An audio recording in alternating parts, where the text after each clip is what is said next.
That's a sad and unfortunate realization that we have to deal with and live with, because these guys are not fixing the situation so that this does not happen to us. And it is happening right before our very eyes.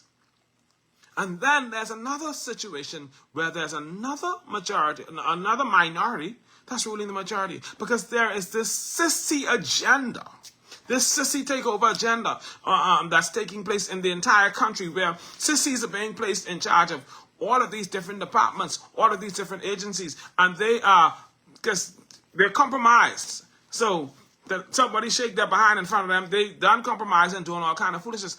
And so the country is suffering because of it. And our young men are being emasculated. It's a disaster. And so how can we celebrate majority rule when the majority ain't ruling? And the sissies ruling, and the foreigners ruling, and the politicians manipulating us and mishandling us and doing us all kind of how. How do we celebrate majority rule? You understand what I'm saying to you? That's aside from the racist connotations attached to majority rule. And see, some people didn't want you to say it, but I gotta say it. I love my black people being able to stand up, but there are some white Bahamians who need to be a part of the celebration.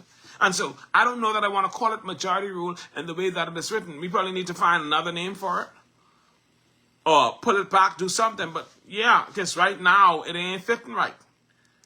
And some people may not like that, because majority rule really refers to black people ruling. They ain't got nothing to do with white people. Nothing to do with them at all. But we have legitimate white Bahamians who supported the empowerment of all Bahamians. Not every white Bahamian didn't want black Bahamians to be in charge. Not every white Bahamian didn't support black leadership.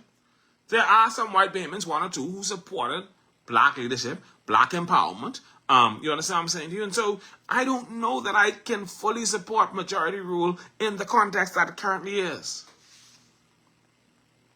You understand what I'm saying to you?